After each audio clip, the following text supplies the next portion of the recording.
Deus abençoe os irmãos. É um prazer estar novamente aqui.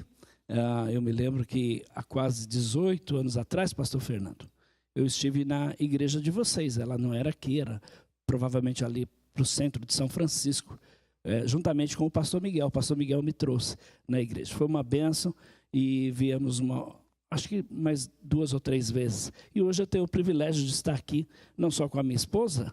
Da última vez estive com a minha esposa, mas agora com a minha filha Larissa e a minha filha Giovana. Eu vou pedir para vocês ficarem em pé, por favor, para que a igreja conheça vocês. Uma esposa linda dessa só podia gerar filhas lindas como elas. Agora, as filhas não puxaram a mãe, puxaram o pai, por isso que elas são mais bonitas ainda. Muito bem, meus amados, eu faço parte de um ministério apologético chamado CREA, Centro Religioso de Estudos e Informações Apologéticas. Eu trabalhei por um período de 13 anos com o pastor Paulo Romero no Instituto Cristão de Pesquisas. E depois trabalhei mais 9 na AGIR, Agência de Informações Religiosas. E hoje eu sou o presidente de um ministério chamado CREA. Trabalhamos com a área da apologética, que é a defesa da fé. A fé tem sido atacada e precisa ser defendida. Então, com isso, Deus nos chamou a exatamente 33 anos da Tesouraria Geral do Unibanco para me dedicar tempo integral ao ministério. Eu sou uma testemunha viva de que Deus faz milagres financeiros, de que Deus supre a necessidade daqueles que são fiéis e, como disse a irmã, fiéis não apenas na entrega do dízimo, fiéis na oração, fiéis na comunhão, fiéis na leitura da palavra, em todos os sentidos. E Deus tem nos abençoado muito mais do que nós merecemos. Eu jamais poderia estar aqui hoje se não fosse a misericórdia de Deus, se não fosse as mãos do Senhor sobre a minha vida. Eu tenho viajado já por 23 países, e esses países, desde países, eu diria, prósperos, a países pobres, como Guiné-Bissau, que eu estive o ano passado, um país muito pobre, extremamente pobre, mas é assim, a obra de Deus, ela é feita com pessoas que se colocam à disposição, com pessoas que entendem que tem que de fato entregar tudo a Deus. E eu queria convidar você para abrir sua Bíblia no livro de Provérbios, capítulo de número 3, Provérbios, capítulo de número 3, nós vamos ler 2 versículos, se encontra no capítulo de número 3, verso 5. Perdão, vamos ler só o verso 9 e o 10. Só o 9 e o 10. Encontraram? Honra ao Senhor com a tua fazenda e com as primícias de... Vamos repetir essa palavra? Com as primícias de... Toda, mais forte, com as primícias de toda o quê? Tua renda. E se encherão os teus celeiros abundantemente e transbordarão de mosto os teus lagares.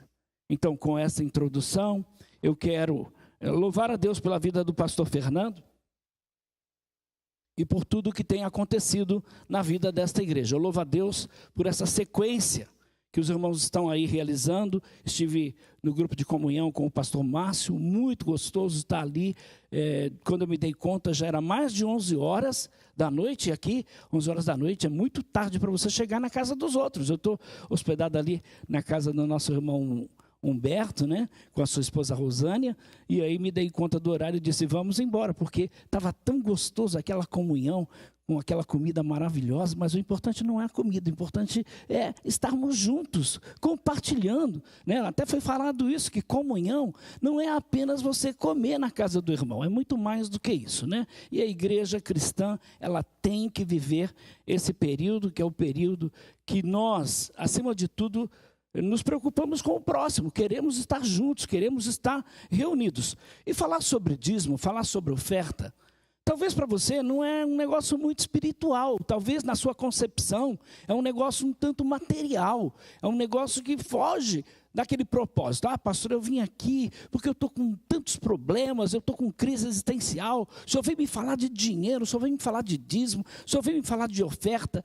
Eu entendo, eu tenho feito isso na minha igreja, em muitos outros lugares. Se nós não falarmos isso, meus amados, nós estamos privando você de um grande privilégio.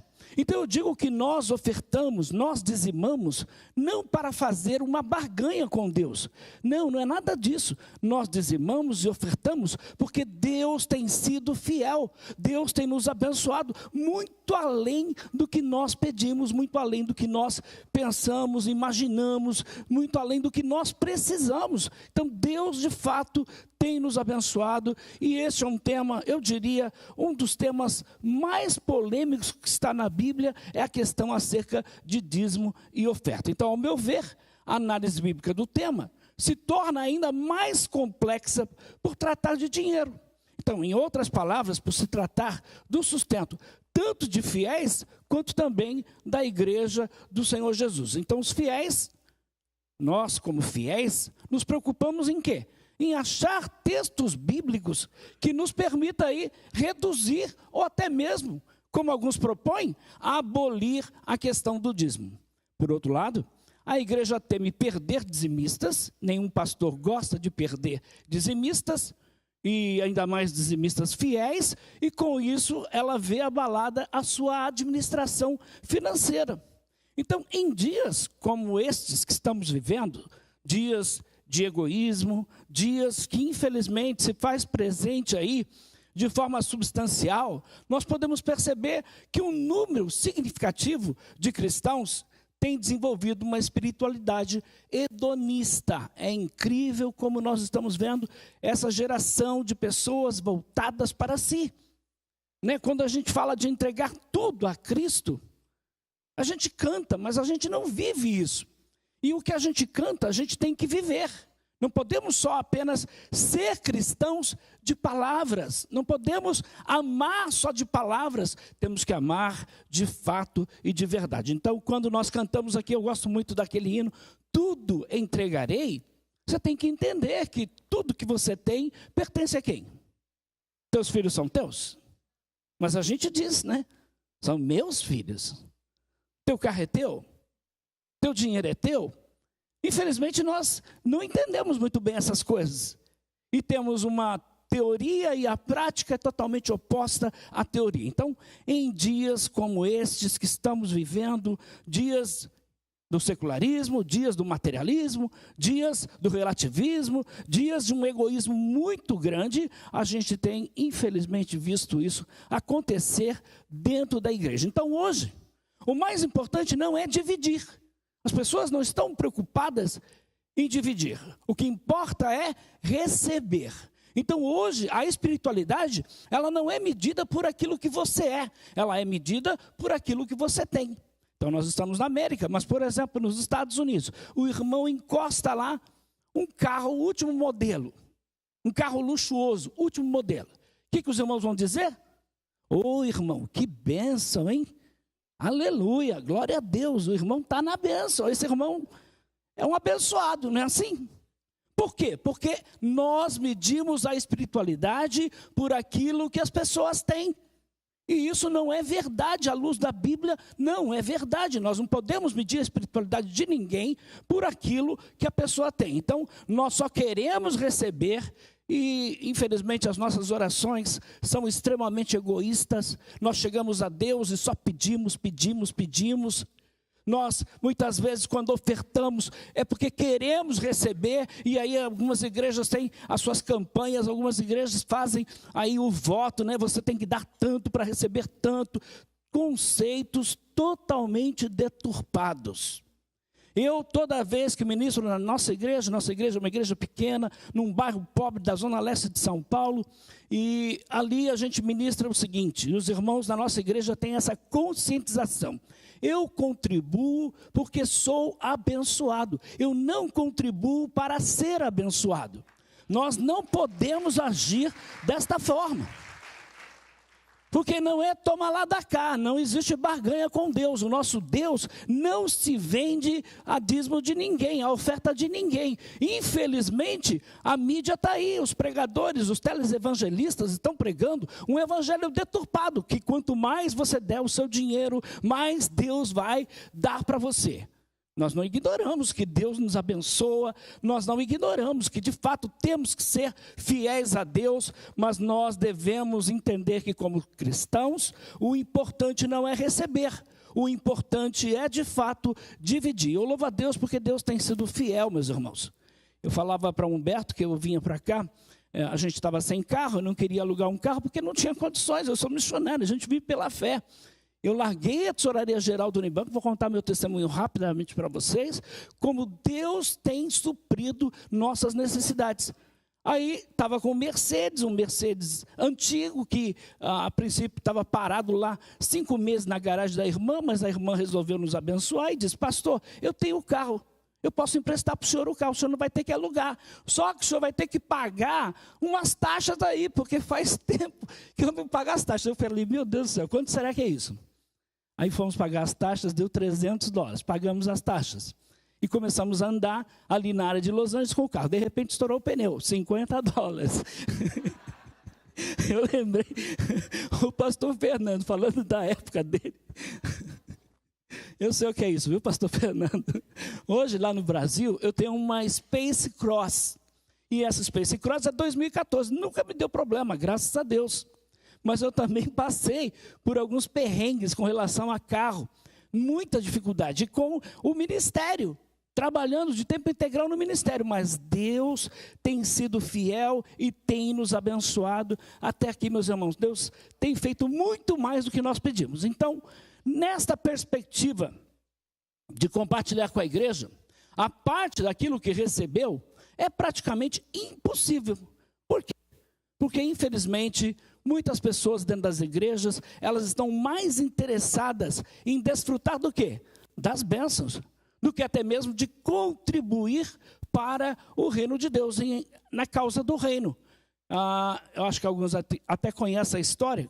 Conta-se então que o famoso pregador inglês, o Charles Spurgeon, ele foi em certa ocasião a uma cidade de Bristol, com o objetivo de pregar então em 3 igrejas, esperando obter 3 coletas, para quê?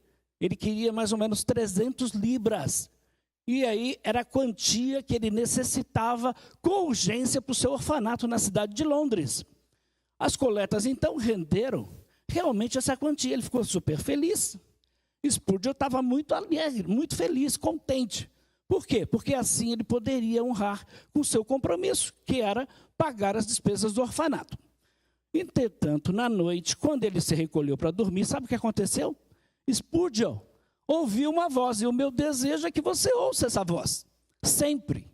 A Bíblia diz que a fé vem pelo ouvir, e ouvir a palavra de Deus, e Deus fala de muitas maneiras. Deus fala na pregação, Deus fala na leitura da Bíblia, Deus fala por intermédio de circunstâncias, Deus fala ainda hoje. Então Spurgeon estava lá deitado, de repente ele ouviu uma voz. E era a voz de quem? Era a voz do Senhor. O Senhor dizia para ele: Spurgeon, dá essas 300 libras a George Miller. Mas Senhor, respondeu Spurgeon, eu preciso do dinheiro para pagar as despesas do orfanato. Eu preciso do dinheiro para os queridos órfãos de Londres. Mais uma vez insistiu a voz: dá as 300 libras a George Miller. E aí só quando ele respondeu sim, Senhor, eu vou levar lá as 300 libras para ele, eu vou entregar as 300 libras para George Miller. Aí é que ele conseguiu dormir naquela noite. Na manhã seguinte, ele foi para o orfanato de George Miller e encontrou George Miller de joelhos.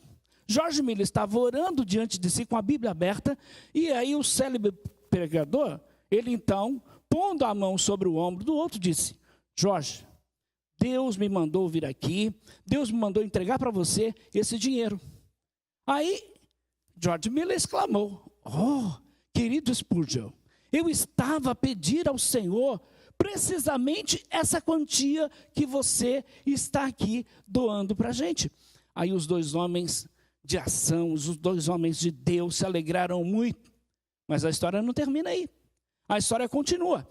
Quando então Spurgeon voltou a Londres, ele encontrou uma carta sobre a mesa lá no escritório dele. Ele abriu a carta e aí ele verificou que ela continha 300 guinéis. Ora, como um guiné é o equivalente a uma libra e um xilingue, então Spurgeon tinha então 300 libras e 300 xilingue. E aqui então ele exclamou com muito regozijo: o Senhor me devolveu 300 libras com juros. Juros de quê? Juros de 300 xilingue. E assim, dessa forma que Deus age na vida dos seus filhos. Então, há uma enxurrada de comentários tendenciosos hoje na internet, comentários distorcidos circulando aí nas várias redes sociais em nossos dias, atacando a doutrina, por exemplo, do dízimo e a doutrina da oferta. Acusam pastores, como o próprio pastor Fernando falou aqui, acusam então os pastores que essa doutrina é de infiéis, de aproveitadores. Acusam igrejas que recebem os dízimos de explorarem o povo. Então outros jeitosamente tentam descaracterizar o dízimo, afirmando que essa prática não tem amparo no Novo Testamento. Teólogos famosos estão afirmando isso no Brasil. Então tentam limitar o dízimo apenas ao Velho Testamento, afirmando que ele é da lei, afirmando que a lei não está vigente hoje, que nós estamos no tempo da graça. Bom, eu não vou falar muito dos desvios aí das igrejas com relação a essa questão, mas a gente sabe que existem igrejas que criam mecanismos místicos, mecanismos até sincréticos, inescrupulosos, a gente sabe disso, não podemos negar isso. Para quê? Para arrecadar dinheiro. Por exemplo, vendendo água fluídica, rosa ungida, toalha suada, né? E tantas outras coisas. Não precisamos mencionar o nome dessas igrejas, mas infelizmente tem gente de igreja séria, tem gente de igreja equilibrada, indo atrás dessas coisas. Eu não sei se existe aqui a campanha dos empresários. Existe, não? Mas eu pergunto, em muitos lugares do Brasil, você conhece igrejas que realizam a campanha dos empresários. Quem mais está precisando de oração? Os empresários ou os desempregados? Porque somos 14 milhões de desempregados. Quem mais está precisando de oração? Ambos precisam de oração, é verdade. Mas quando essas igrejas vão fazer um culto para os desempregados? Quando essas igrejas vão mandar, em vez de trazer o dinheiro, traz a tua carteira aqui que a gente vai orar por você, você vai arrumar um emprego. Quando? Infelizmente há esses desvios e são práticas pagãs, nada tem a ver com o ensino bíblico da mordomia dos bens. Então, o fato, porém, de muitas vezes existir o desvio de alguns, sabe o que acontece? Não significa que nós, pastores, devemos aí afrouxar as mãos no sentido de ensinar tudo quanto a Bíblia fala sobre dízimo e oferta. Eu quero destacar algumas coisas aqui para nós termos em mente a importância de dizimarmos e a importância de ofertarmos na casa de Deus. Estou falando muito rápido? Por exemplo, a prática do dízimo antecede a lei, você sabia disso? Aqueles que se recusam a ser dizimista, pelo fato do dízimo ser apenas da lei, como alguns argumentam, eles estão profundamente equivocados. Por quê? Porque o dízimo é um princípio espiritual. Está presente entre o povo de Deus desde os tempos remotos. Abraão, por exemplo, antes da lei. Abraão, o que ele fez? Deu o dízimo, pagou o dízimo a Melquisedeque. Está lá em Gênesis capítulo 14, versículo 20. Então Jacó, também antes da lei, prometeu pagar o dízimo ao Senhor, conforme está lá em Gênesis capítulo 28, versículo de número 22. Então o dízimo é muito antes da lei ser instituída. Claro que a prática do dízimo, ela foi sancionada pela lei. Então o princípio que governava o povo de Deus antes da lei, foi ratificado na lei. Agora há um preceito muito claro, e aí uma ordem específica para trazer todos os dízimos ao Senhor, conforme está lá no livro de Levíticos, capítulo de número 27, versículo de número 32. Então, não entregar o dízimo é de fato transgredir a lei, É uma transgressão da lei e constitui-se pecado, conforme está lá no livro de 1 João, capítulo 3, versículo 4. Então, a prática do dízimo está presente em toda a Bíblia. A fidelidade da mordomia dos bens, a entrega fiel do dízimo das ofertas, é um ensino claro na Bíblia. Só uma pessoa que não quer de fato ser fiel a Deus é que não vai ver isso, mas a Bíblia está cheia de referências. Está presente no Pentateuco, está presente nos livros da lei, está presente nos livros históricos, está presente nos livros poéticos, está presente nos livros proféticos também. Também está explicitamente ratificado nos evangelhos. Mateus, capítulo de número 23, versículo de número 23. Também nas epístolas, por exemplo, de Hebreus, capítulo 7, verso 8. Então, quanto ao dízimo, não podemos subestimá-lo. Sua inobservância é um roubo. Não podemos subtraí-lo. Por quê? Porque as Escrituras é clara em dizer que devemos trazer todos os dízimos. Você não pode administrar seu dízimo, é muito comum a gente ouvir isso. E eu, como missionário, tenho muitas vezes escutado isso. Pastor, Deus tocou no meu coração para entregar o meu dízimo à sua obra missionária. Sabe o que eu digo? Muito obrigado, meu irmão. Deus abençoe você, mas eu não posso aceitar o seu dízimo. O seu dízimo você tem que entregar na igreja que você é membro. Na igreja que você está sendo alimentado pela palavra de Deus. Então é lá que você tem que entregar o seu dízimo. Agora, você sentiu de Deus de me dar 30% do que você ganha, 50% do que você ganha, 100% do que você ganha, glória a Deus e aleluia, meu irmão. Mas não esqueça de pegar 10% do que você vai me ofertar e entregar na tua igreja que você é membro. Esse negócio de eu sentir de Deus e dar o meu dízimo ao missionário fulano de tal, ciclano de tal, beltrano de tal, isto não é bíblico, não é correto. Então, com isso, as Escrituras, ela é muito clara. Não é você que vai administrar o seu dízimo. Não, eu faço do meu dinheiro o que eu bem entendo. Está errado. Não é assim. Eu faço o que eu senti. Muito cuidado. A Bíblia diz, há caminhos que ao homem parecem ser direitos, mas não são. E com isso, nós não podemos administrá-lo, pois a ordem é, trazei todos os dízimos à casa do tesouro. Pastor, como é que eu vou trazer o dízimo aqui na igreja, se eu estou sabendo que está sendo administrado errado? Isso não é um problema teu. Infelizmente, muitos têm essa atitude, não querem contribuir, não querem ofertar, não querem dizimar, porque eles entendem que a forma que a igreja está administrando isso não é correta. A sua obrigação, o seu papel é ofertar na igreja. O que a igreja vai fazer, deixou de fazer, isso é um problema deles com Deus, é um problema da igreja com Deus. Você só tem que orar a Deus. Então, a prática do dízimo, ela foi sancionada por Jesus no Novo Testamento. Os fariseus da época de Jesus, eles superestimavam o dízimo, fazendo o quê? Fazendo da sua prática uma espécie de amuleto. Então, eles eram rigorosos na observância do dízimo. E aí, eles negligenciavam os preceitos mais importantes da lei, que era o quê? Que era a justiça, era a misericórdia e era também a fé. Então, Jesus deixa muito claro que nós devemos observar atentamente a prática dessas virtudes cardeais da fé cristã, sem omitir a entrega do dízimo. Então, ele disse, vocês, porque eles chegaram, né? Vocês estão aí dando o dízimo da endro, do hortelã, do cominho. Vocês devem fazer estas coisas. Jesus confirmou isso com eles. Vocês devem dar o dízimo, mas não podem omitir o mais importante da lei, que é o juízo, a misericórdia e a fé. Então vocês não podem se esquecer dessas coisas. Eles estavam dizimando, mas eles estavam também se esquecendo dessas outras coisas que são importantes na vida do cristão. Mateus, capítulo de número 23, versículo de número 23. Ora, aqueles que usam o argumento aí de que o dízimo é da lei, porque nós estamos debaixo da graça, então nós estamos isentos de observá-lo, da mesma forma, eles estariam também isentos do quê? Da justiça, da misericórdia e da fé. Porque está lá, Jesus falou, vocês devem dar o dízimo, do endro, da hortelã, do cominho, mas vocês não podem se esquecer da justiça, da misericórdia e da fé. Então, se o dízimo foi abolido pela lei, logo também foi abolido a justiça, a misericórdia e a fé. Não pode, não tem como tirar uma coisa, omitir uma parte e praticar outra. Se você entende que a palavra de Deus é a verdade, então temos que seguir aquilo que a palavra de Deus diz.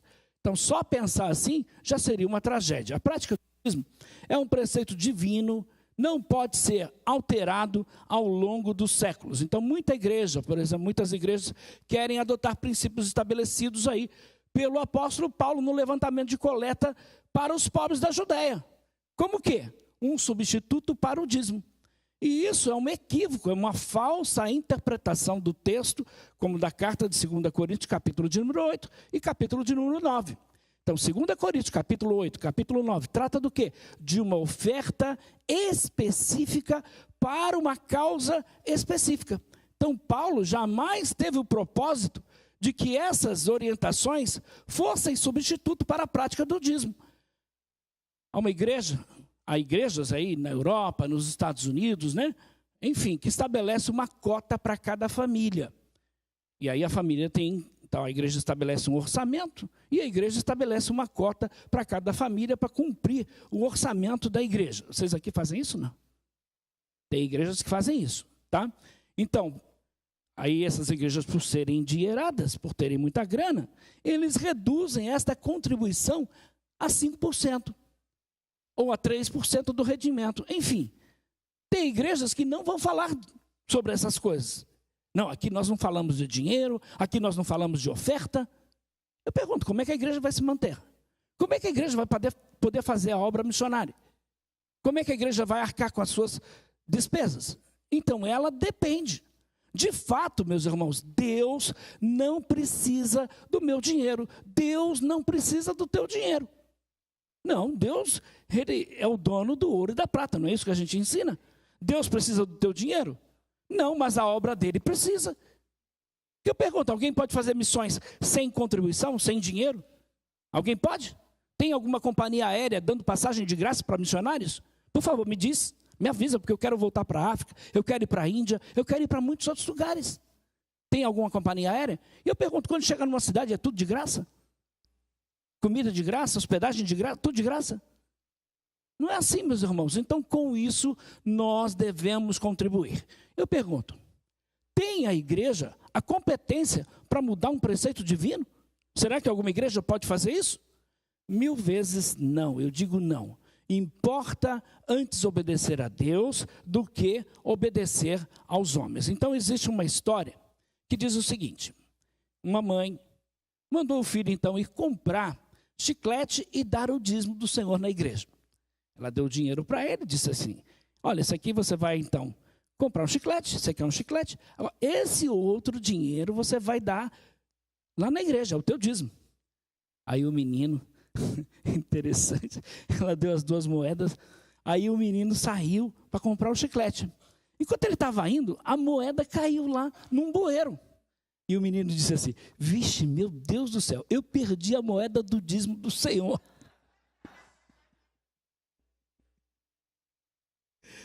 Ele seguiu lá para a vendinha, comprou o chiclete dele. Essa história é engraçada, não é verdade? Mas sabe o que ela retrata? Ela retrata a vida de todos nós, de muitos aqui. Por quê? Porque nós nos preocupamos primeiro em pagar as nossas contas. Ah, pastor, eu estou numa situação financeira dificílima. Eu preciso pagar minhas contas, eu não posso dar o dízimo. Se eu der o dízimo, vai faltar. Se você der nessas condições, com toda certeza vai faltar. Mas eu quero te dizer uma coisa. Se você coloca em primeiro lugar o reino de Deus, a sua justiça, a palavra de Deus diz, as demais coisas vos serão. Você crê nisso? Isso é para você? Isso é para mim? Isso é para nós? É para os cristãos? Deus supre as nossas necessidades de verdade? E por que nós então não confiamos em Deus? Por que nós então não confiamos na palavra de Deus? Por quê? Porque nós achamos que não vai ter condições, que não vamos conseguir pagar as nossas contas. Mas eu quero fazer um desafio. Eu quero que você coloque isso no teu coração. Pastor, eu estou endividado, eu estou com muitos problemas financeiros, mas a partir de hoje a minha vida vai ser diferente. Quando eu pegar lá o meu salário, eu vou tirar 10% e vou entregar na igreja. Depois eu vou pagar minhas contas. Faça isso, você vai ver como Deus vai honrar a sua atitude. Então, meus irmãos, é assim que nós tratamos o dízimo. Fica em segundo plano. A oração, segundo plano. A evangelização, segundo plano. A leitura da Bíblia, segundo plano. Quando não, terceiro, quarto, quinto. Mas eu pergunto, buscai em primeiro lugar o quê? E as demais coisas. Então isso é um mandamento de Deus. Devemos amar a Deus sobre todas as coisas. Então, todas é todas, não é verdade? Todas é todas. Infelizmente, muitos não têm praticado isso, muitos estão agindo de uma forma contrária àquilo que diz a palavra de Deus. Então, ofertar ou dizimar é um princípio. Dar para sustentar é uma obrigação para o cristão. Então, não deixe de dar com coração alegre, com coração generoso, com proporcionalidade, com voluntariedade. Você não tem que dar por obrigação, você não tem que dar porque está esperando receber algo em troca. Não pode ser desta forma. Você tem que dar com voluntariedade. Então, eu pergunto para você, por acaso você já parou para pensar que Deus ama aquele que é generoso? É a palavra de Deus, de que Deus supre todas as nossas necessidades, quando nós colocamos o dinheiro no seu devido lugar. Porque qual é a raiz de todo mal? Ter dinheiro? Não, qual é a raiz de todo mal? Amor ao dinheiro. E como nós amamos ao dinheiro? Você pode até dizer, pastor, como é que eu vou amar o dinheiro se eu não tenho nada? É proporcional. É proporcional. Quando você coloca em segundo plano, dizimar, ofertar, quando você não tem alegria em fazer isso, e eu louvo a Deus porque nessa igreja é parte do culto, não é algo separado, é parte da tua adoração a Deus, é parte do teu louvor, é parte da tua gratidão a Deus. Infelizmente, muitas igrejas, pastor Fernando, não entendem desta forma. E aí é uma outra área, uma outra parte, é um outro negócio.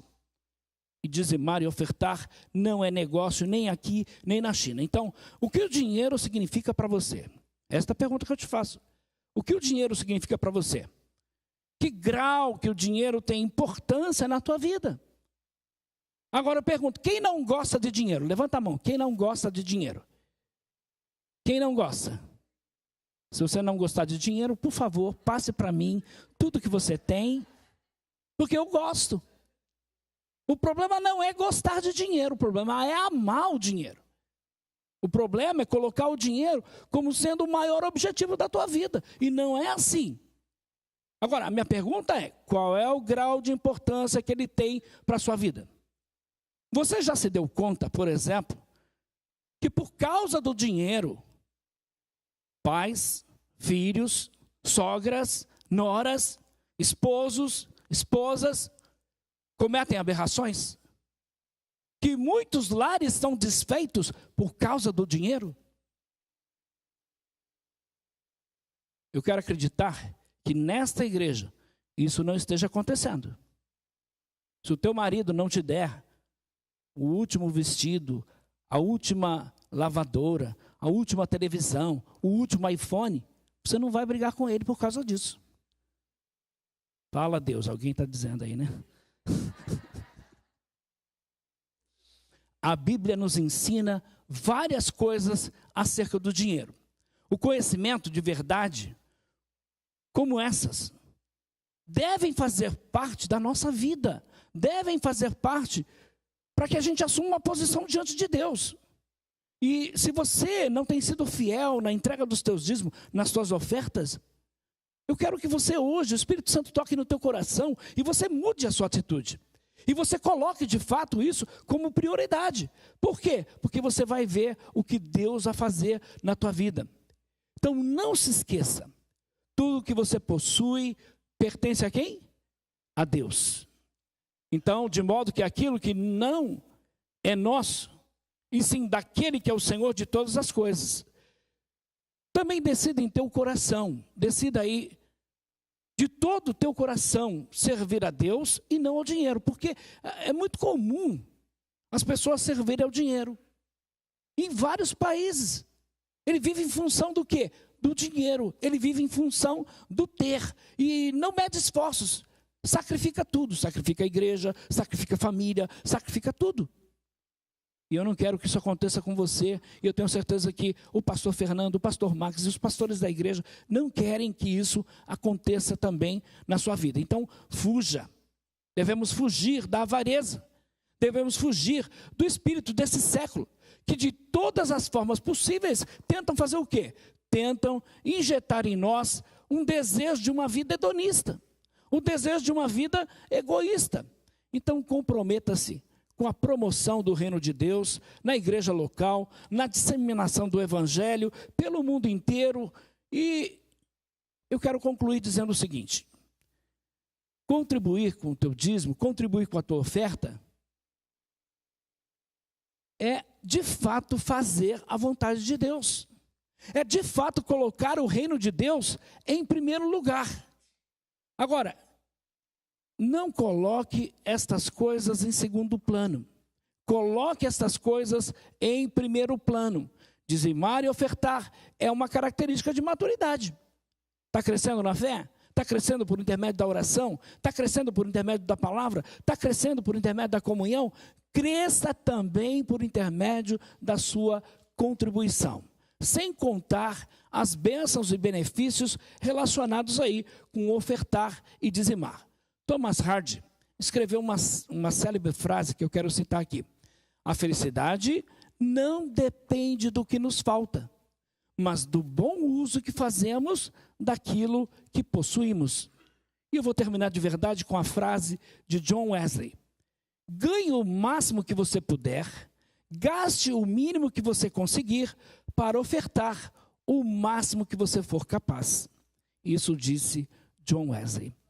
Meu desejo é que Deus abençoe você com esta palavra.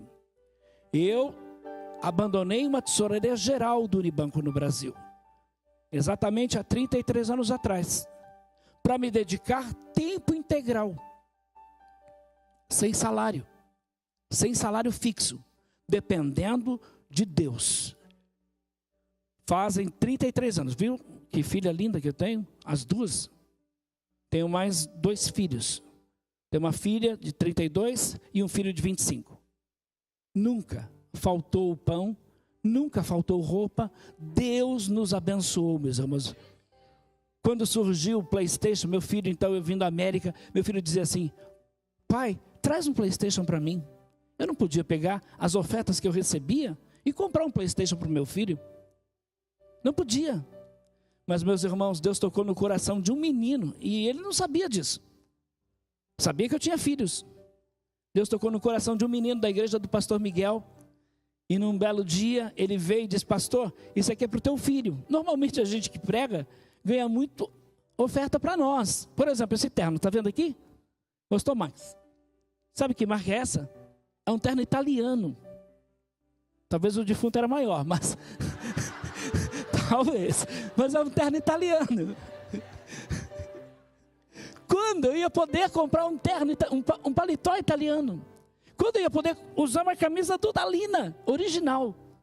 Uma pessoa me ofertou. Eu não uso falsa, tá?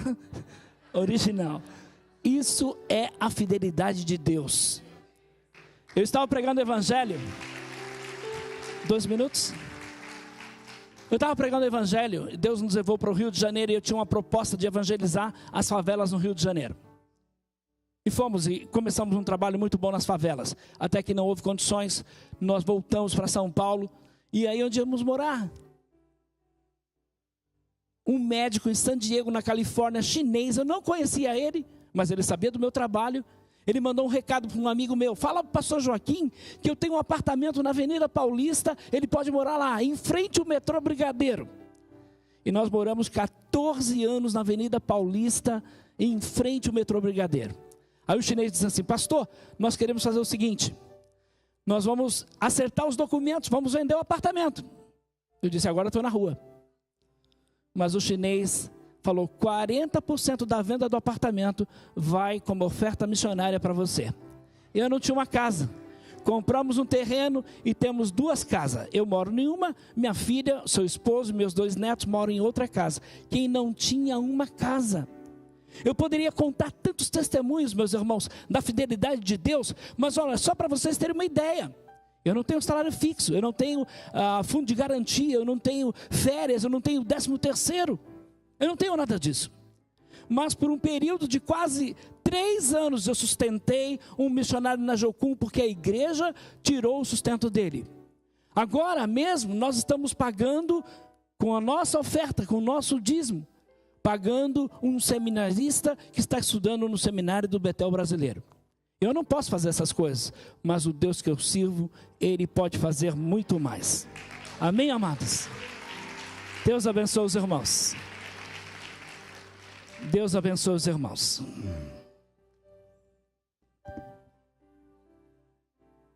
Fique de pé, queridos, por favor. Leia comigo o versículo que está projetado, por favor, juntos. Jesus disse: da mesma forma, qualquer de vocês que não renunciar a tudo que possui, não pode ser meu discípulo. Preste atenção, por favor, para esse pastor. Nessa passagem em Lucas 14, 3 vezes Jesus usou essa frase: não pode ser meu discípulo. A primeira coisa que ele falou foi assim: olha, quem não aborrecer o seu pai, sua mãe, a si mesmo, não pode ser meu discípulo. O que ele estava dizendo é que para ser discípulo de Jesus, tem que amar Deus mais do que qualquer outra coisa. Eu não posso ser discípulo de Jesus se eu amo mais o meu neto, a minha esposa ou a mim mesmo. Depois Jesus fala assim: se alguém não tomar a sua cruz, por isso que a gente usa a cruz, e me seguir, não pode ser meu discípulo. Jesus está falando de uma vida de entrega. E depois ele fala a terceira vez: se alguém não renunciar tudo que tem, não pode ser meu discípulo. Nós estamos ensinando isso na igreja, não é porque a gente tem necessidade ou que é manipulação. A oferta foi tirada antes. Nós não vamos tirar nenhuma oferta agora. Se a gente quisesse manipular, agora a gente ia tirar a oferta. Nós também temos o pastor Joaquim nos visitando. A oferta que a igreja está dando para ele já foi preparada, já está no envelope, e a administradora da igreja vai entregar para ele. Também não foi uma manipulação para tirar uma oferta para o pregador. O que nós estamos te ensinando é que se a gente quer ser discípulo de Jesus, e esse é o propósito desse mês, e eu sei que a gente tem gente visitando, e se você está visitando e você pegou essa mensagem, porque Deus sabia que você precisaria dessa mensagem. Às vezes as pessoas falam assim: ah, pastor, eu fico preocupado, eu trouxe um visitante, ele vai ouvir logo sobre isso. É porque ele precisa de ouvir sobre isso. O Espírito Santo faz tudo certinho, ele não faz nada errado. E se você está visitando hoje é porque você precisa de saber que Deus quer tudo seu. Beto pregou essa manhã e foi uma mensagem tremenda. Ele falou assim, que está errado quando a gente diz que Deus só quer o nosso coração. Isso é muito bonito, mas não é verdade. Deus não quer só o teu coração. Deus quer toda a sua vida. Ele quer ser Senhor de tudo. E dinheiro, queridos, é um teste. Dinheiro é um teste. E há uma passagem no Velho Testamento que diz assim, que a razão que Deus estabeleceu o dízimo é para testar o nosso amor por Ele.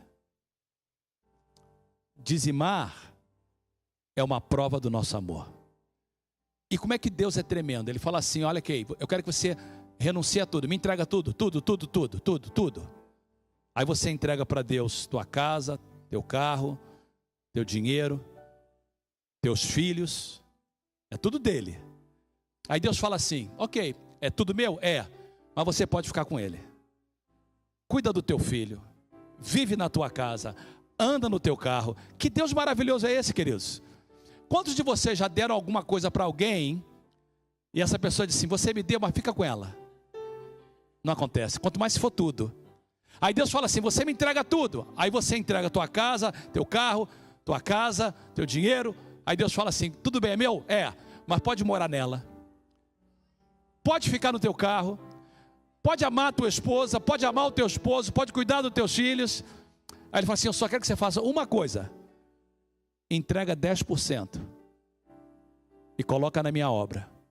E quando eu falo no teu coração para você ofertar, e aparecer uma necessidade, você me obedece. Quando eu falar aquela voz, você dá. É muito que Deus está pedindo? Não, porque isso é prova de maturidade. Nós vamos terminar o nosso culto agora e nós vamos abrir o altar para aquelas pessoas que querem oração específica. Eu quero pedir aos líderes do altar que venham aqui à frente. O pastor Joaquim vai se unir a nós, pastores, aqui à frente também. E quando você sair, uma forma que você pode abençoar o ministério do pastor Joaquim é adquirindo algum material que ele tem na livraria da igreja. Ele trouxe alguns DVDs, esse aqui fala de Martim Lutero, esse é o ano da reforma, Deuses da Nova Era. Ele tem aqui um assunto de adoradores de demônio, o arrebatamento, final de tudo, maçonaria, trevas ou luz, esses assuntos que são assuntos polêmicos. Ele gosta desses assuntos polêmicos porque ele é de apologia, né? E ele tem um livro também chamado Controvérsias, Modismos e Heresias que ameaçam a igreja brasileira, e uma Bíblia apologética com apócrifos. Todo esse material está na livraria da igreja. Quando você sair, se você adquire, você não só será abençoado para você, mas você vai abençoar o ministério dele também. Vamos nesse momento levantar as nossas mãos, Senhor. Eu queria que todos levantassem a sua mão, Senhor, nesse momento. Pai querido, muito obrigado por esse culto abençoado que tivemos, de tratar de um assunto importante, porque faz parte do nosso crescimento espiritual. E nós não ensinamos, Senhor, para manipular, nem para tirar uma oferta. Tudo isso já foi feito. Nós ensinamos para trazer crescimento na igreja. Obrigado por usar a vida do pastor Joaquim, a vida do pastor Beto no primeiro culto. Obrigado pela sua família conosco. Agora despede na tua paz, cobre-nos com teu sangue, ajuda-nos a viver aquilo que a gente ouviu nessa noite, nessa tarde. Te agradecemos por essa tarde, abençoamos a vida dos teus filhos, em nome de Jesus. E todos digam amém.